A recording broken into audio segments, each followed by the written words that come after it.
kecuali yang sudah diatur sesuai ketentuan berlaku yang tertuang di dalam SK bahwa PJS Bupati harus menjaga kondusifnya daerah, harus bebas dari konflik, tidak boleh ada konflik, baik konflik karena politik, karena ras, dan persoalan lain. Kedua, tatanan pemerintahan harus tetap berjalan, sistem keuangan tetap harus berjalan. Namun ada yang meskipun diperbolehkan, saya tidak menganjurkan untuk memutasikan pegawai dalam kondisi ini, kecuali karena hal-hal yang sangat prinsip, misalnya pelanggaran-pelanggaran ASN yang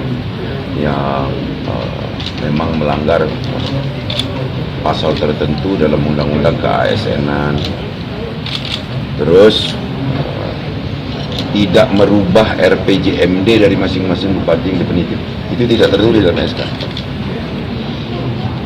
Karena bupati-bupati yang ditunjuk menjadi PJS ini tidak beralamatkan di kabupaten itu, bahkan bukan putra daerah di situ.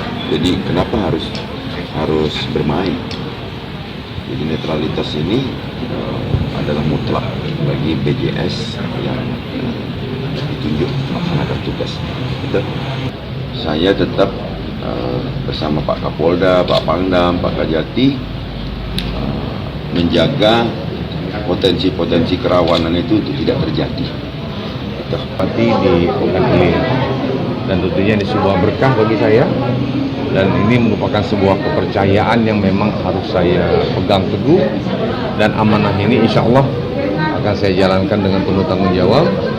Kemudian yang paling penting adalah karena ini suasana pilkada, saya harus menjaga kondusivitas dan mengajak semua warga, masyarakat, dan semua elemen yang ada di Pekan Ilir untuk kita sama-sama mensukseskan pesta demokrasi ini, menghantarkan Pekan Ilir aman dan kondusif, dan pilkada berjalan dengan lancar. Dan mudah-mudahan doa dan dukungan dari rekan-rekan semua juga, mudah-mudahan kami bisa melaksanakan tugas ini dengan sebaik-baiknya.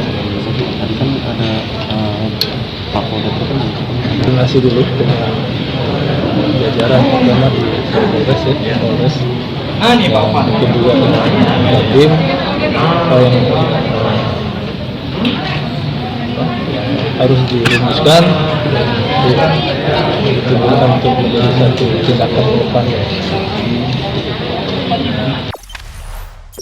Jangan lupa subscribe, share, komen, dan like ya.